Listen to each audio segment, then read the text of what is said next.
आज के लेक्चर में हम क्रिस्टल फील्ड पैरामीटर्स को कौन कौन से फैक्टर्स अफेक्ट करते हैं उसके बारे में बात करेंगे। First, charge on the metal ion.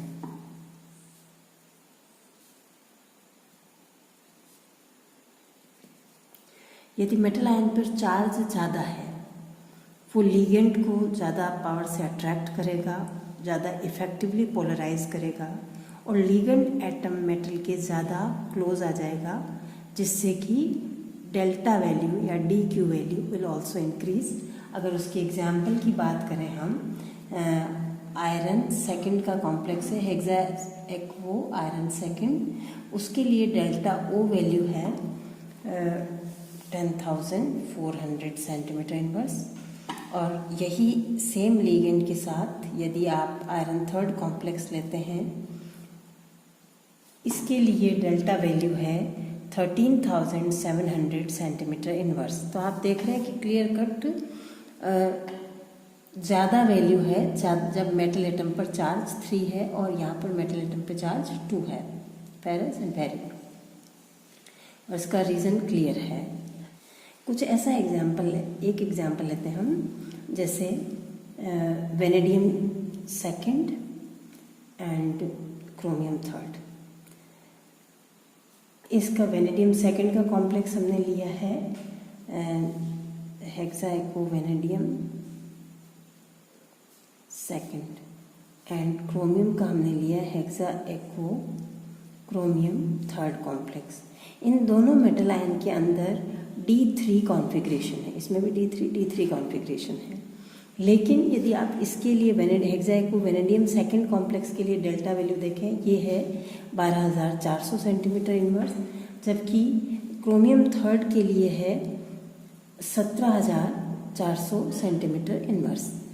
तो डी इलेक्ट्रॉन चाहे सेम है, लेकिन चूंकि इसके अंदर चार्ज ज़्यादा है, तो जिसका चार्ज ज़्यादा होगा जिस मेटल एटम पे, उसके लिए डेल्टा वैल्यू ज़्यादा होगा। अगर मान लीजिए चार्ज सेम है और मेटल एटम अलग अलग हैं, एक एग्जांपल लेते हैं हम, कोबाल्ट सेकंड। इसमें कोबाल्ट सेकंड कॉम्प्लेक्स लिया हेक्सा एक्वो कोबाल्ट सेकंड और निकिल का कॉम्प्लेक्स लिया हमने हेक्सा एक्वो निकिल सेकंड कॉम्प्लेक्स। दोनों के अंदर मेटल एटम के ऊपर चार्ज सेम है, लेकिन number of D electrons different है। कोबाल्ट सेकंड के अंदर D7 कॉन्फ़िगरेशन है और निकिल सेकंड के अंदर D8 कॉन्फ़िगरेशन है।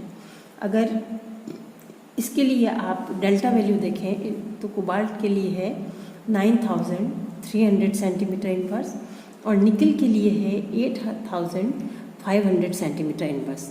तो देख रहे हैं आप कि जब डी इलेक्ट्रॉन्स का नंबर बढ़ जाता है, डेल्टा वैल्यू डिक्रीज हो जाता है। क्लियर है कि डी इलेक्ट्रॉन्स जैसे जैसे नंबर ऑफ डी इलेक्ट्रॉन्स बढ़ेंगे तो वो लिगेंड के इलेक्ट्रॉन्स को रिपेल करेंगे और मेटल लिगेंड के बीच इंटरेक्शन उतना इफेक्टिव नहीं होगा, इसलिए डेल्टा वैल्यू भी कम हो जाएगा। तो ये कुछ मेटल एटम के ऊपर चार्ज और नंबर ऑफ डी इलेक्ट्रॉन्स के बारे में था। नेक्स्ट हम लेते हैं ट्रांजिशन सीरीज।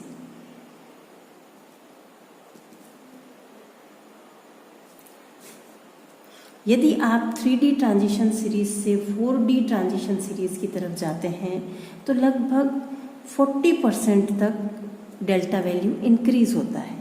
और उसका रीज़न क्लियर है कि जब आप नीचे की तरफ जाते हैं, जो डी इलेक्ट्रॉन्स हैं वे डी इलेक्ट्रॉन्स न्यूक्लियस से ज़्यादा दूरी पर हो जाते हैं, तो मेटल ऑर्बिटल का लिगेंड ऑर्बिटल के साथ उतना ही इफेक्टिव इंटरेक्शन होगा, रिपल्शन ज़्यादा होगा तो वो स्प्लिटिंग भी उतना ही ज़्यादा होगा। इस कारण से ट्रांजिशन सीरीज बढ़ने के साथ ही इसका डेल्टा वैल्यू इंक्रीज हो जाता है। यहाँ आप देख रहे हैं 3D सीरीज में hexa amine cobalt third complex के लिए डेल्टा वैल्यू 23,000 है। Hexa amine rhodium third complex के लिए इट इज़ 34,000 सेंटीमीटर इनवर्स और हेक्सा एमीन इरिडियम थर्ड के लिए 40,000 सेंटीमीटर इनवर्स है। तो 3D से जब आप 4D में आते हो डेल्टा वैल्यू बढ़ता है, 4D से 5D में आते हैं तो भी डेल्टा वैल्यू इंक्रीज होता है। थर्ड है position of ligand in spectrochemical series.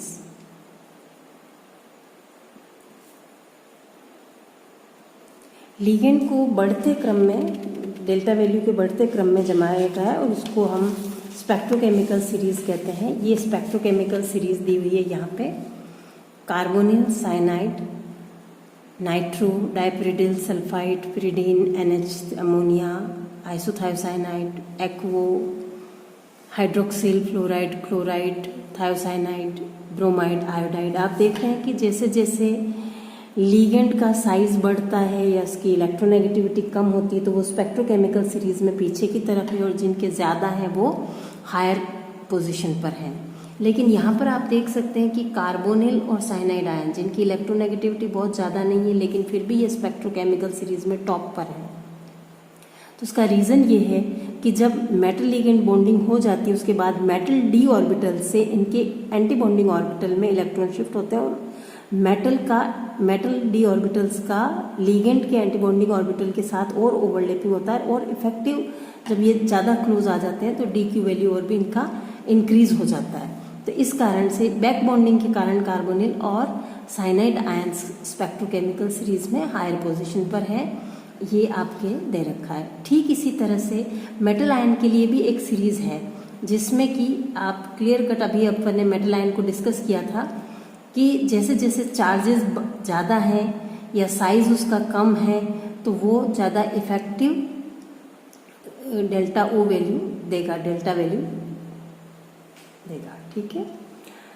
Next है हमारा geometry of the complex.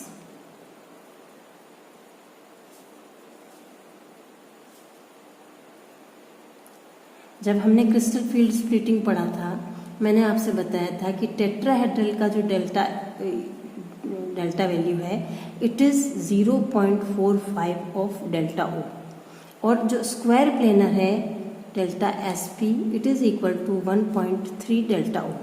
Reason is clear कि टेट्राहेड्रल कॉम्प्लेक्स के अंदर कोई भी लिगेंड ऐसा नहीं है जो मेटल डी ऑर्बिटल के साथ डायरेक्ट अप्रोच में हो या डायरेक्ट इंटरेक्शन कर रहा हो।